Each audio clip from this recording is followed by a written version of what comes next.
everybody, and welcome back to Jackie's Garden Spot. I am Jackie, growing in Zone 8B, Alabama. And as you can see behind me is the generational rose tree. We will be propagating pieces off of that rose today so that it will carry on for generations to come. If you don't know, then I will tell you the backstory about that rose. We will also do a garden update. So come along, guys, let's get started. So those of you that have been with me for a while, you probably already know the history of this. This particular rose goes back 6 generations on my husband's side of the family. My late mother-in-law gifted the rose to me, or she passed it down to me. And so the pressure has been on me to keep the rose alive, to keep the rose thriving and all of that.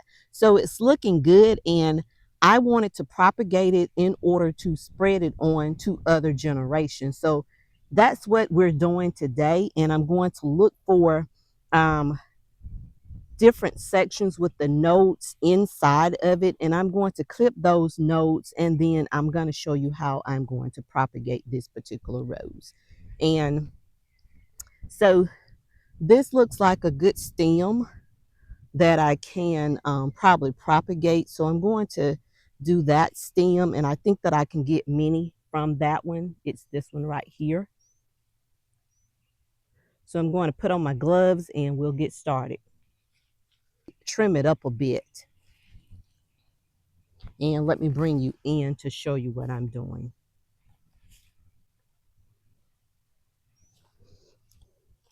So with this one, from what I'm researching, if my research is correct, I'm supposed to look for the different nodes. So like this is a node, that's a node. And so I'm going to go all the way down and I'm going to clip right there. And that gives me 1, 2, 3, looks like 4 nodes. That's a pretty good cutting.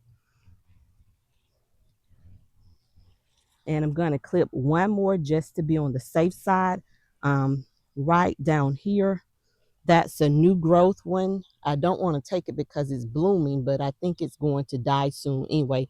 The blooms have already opened. So I'm going to go ahead and take that cutting because that's like a new growth cutting.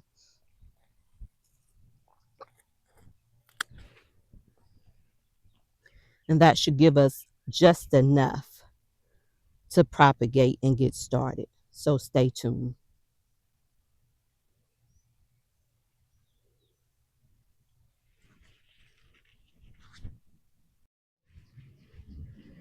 So with this, I'm going to make sure that I take off all of the leaves and all of the petals here.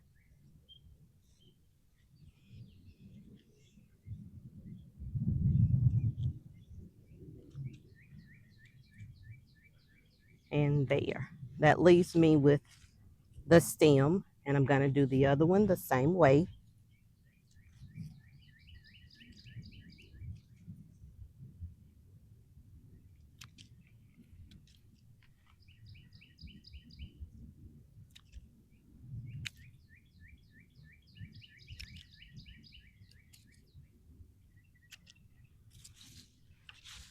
Okay, and I'm left with the cuttings. So then, this is a node, and that's a node. So I'm just going to come in and clip there, and clip this one horizontally there. This one I just clipped horizontally because I knew that I had to do that. That's a node. This is another node right in here. So I'm going to clip, say there. That's another node. And I'm going to clip like maybe right above that area. And I'm going to use some root powder. I'm just pouring a little in here.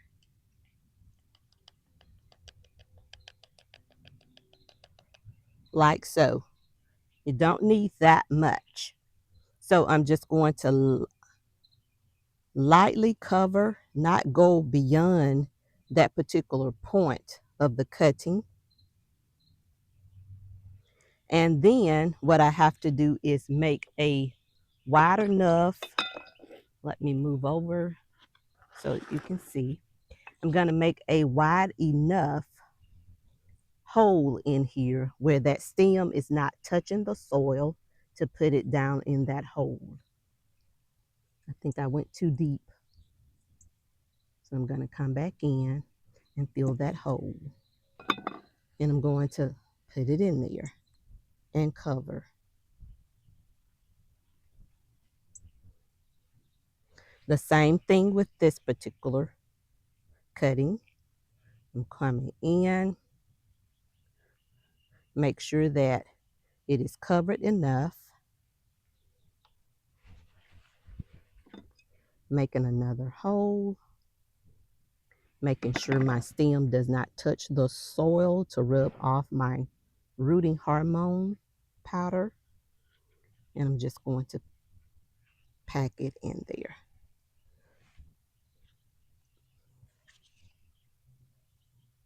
And hopefully all of them will take. If not, we'll keep trying again. From what I'm finding out is that it's kind of hard to get them to first root, but once you get them, then that's a good thing. So that's why I have enough cuttings that hopefully at least one out of the cutting will take.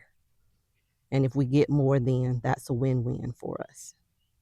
But as I was telling you, my plan is to spread it around to the different generations that's coming behind my generation, so that this particular rose will still be the generational rose in the family, in that the story will keep going on and on and on.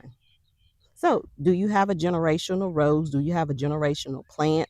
Or maybe a recipe that's in your family that you keep trying to get the younger generations to take hold to keep it going in your family? Let me know in the comments.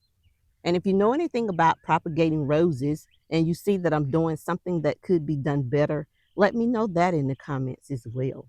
So now we'll water in very well, and we'll wait and see what happens with that. So hold on, let me get some water to water this in.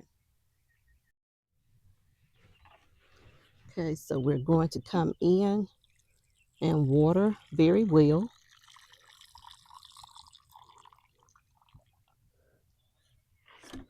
And we'll leave it here and see what happens from there. So next up is to check the progress of the garden and see what's going on. And before we do that, let me go ahead and water our seedlings that we have, that we're trying to succession plant out. Hopefully you can see that. If not, then I'll bring you over a little bit so that you can see exactly the seedlings that we have remaining. We're going to give some of them away because we don't need as many.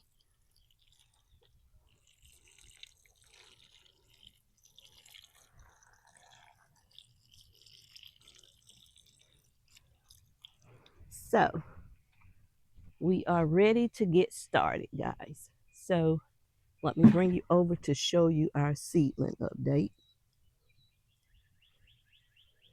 We have a lot going on. And stay tuned for the progress of the garden. Okay, garden updates. Our celery is still doing wonderful, still coming along just fine. I do need to go in, and I don't think I'm going to thin it out, but I do think that I'm going to tie it up, because from what I'm learning is that if you tie it up and tie it together, then it will give you thicker stalks. So we absolutely want those thicker stalks for our salads this summer. So I think that I'm going to come in and tie it up.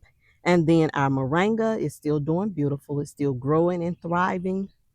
And our carrots, I'm going to see if I can get in here and pull some of the carrots and see how they're progressing.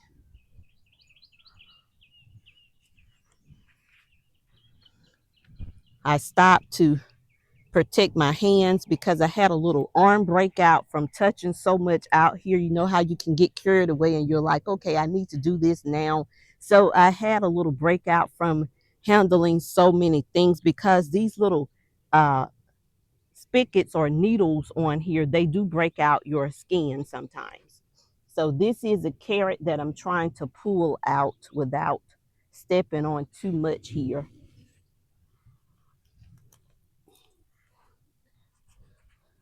It's okay. It's not the best. We have had bigger carrots than that. So let me try to pull some more. Let's try this one. Well, it broke off. I'm not pulling, guys. I'm breaking. That's a pretty good one.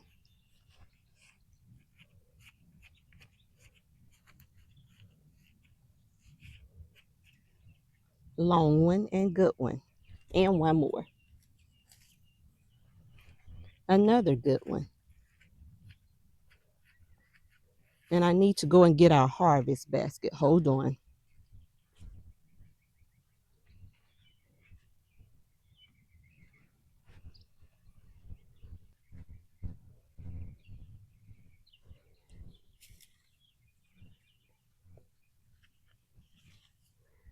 So that's 3 good carrots that I'm going to harvest for today. And I'm going to let the other ones continue to keep growing. And then we have some lettuce that's doing beautiful. I skipped over our borage plant. It's still doing wonderful. I decided not to move it. However, I think it needs to be moved, but I'm going to just let it keep going.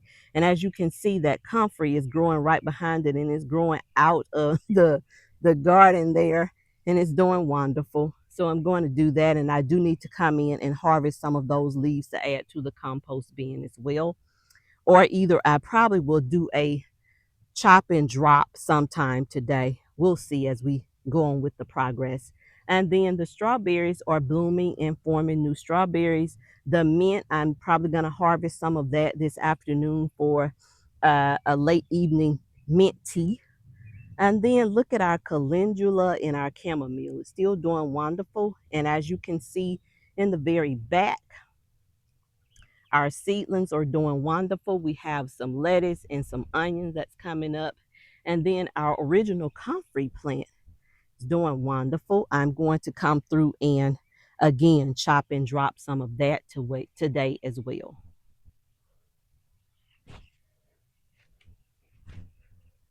And now we're on the other side of the greenhouse. And as you can see, everything is blooming. Everything is looking lovely. We do have some tomatoes from the upside down tomato planter that we do need to harvest. So I'm going to do that.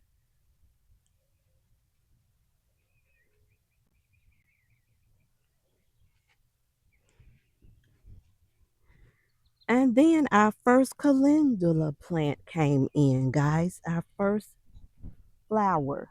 Very beautiful. So I'm going to do that and go ahead and begin to harvest, save, dry out to make some calendula oil. Then look at all of the blooms on the cucumber. They're coming in beautifully. Coming in beautifully. And then, of course, you do know that I replanted the yellow tomato. We'll see what happens with that. And then the ginger that's got some, look like some mushroom from the mushroom compost that I put in here. The mushrooms are coming up, which is always healthy. Turmeric is doing wonderful. The cricket neck squash in the container is doing wonderful. It needs to get a little bigger before we harvest it out. And then look at all of the blooms coming in on our strawberries. Coming in lovely. Our shampoo ginger is growing out of control over there, along with our grapevine in the back behind Mr. Froggy. And then I need to go in and tie off the muscadine plant because it's growing, growing, growing, and I'm happy to see that. And then our sunflowers, more are coming in as the older ones are dying out. And then Of course, you know about the Egyptian walking onions. We just harvested from the collard greens and they are coming back. I do have to come back through and spray again because, as you know, in the springtime and in the summer, the blood pressure gets very explosive here. So I will try to keep abreast of those and keep them sprayed. And then our pepper, then our brassicas with our Brussels sprouts. That's our Thai basil. And then look, guys, our first harvest of broccoli is coming in. So we do need to harvest that. And I will do that today. And then our marigolds are doing beautiful. Look at there. They're showing out.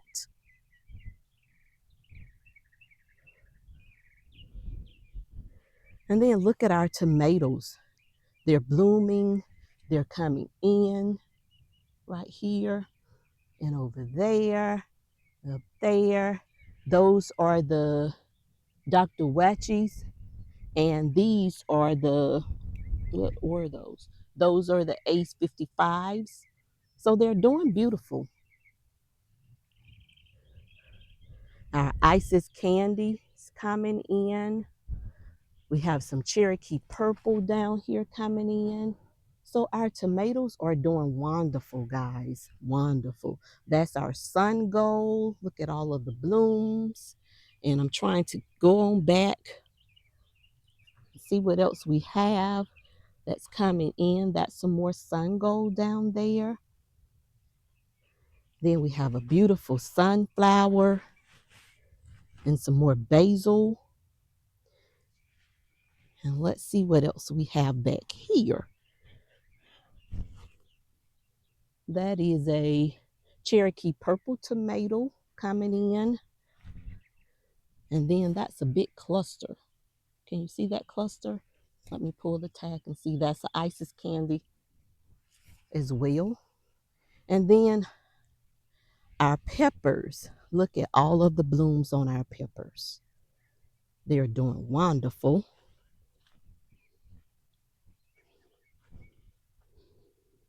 That's a poblano pepper. And then this one has a lot of peppers coming on it.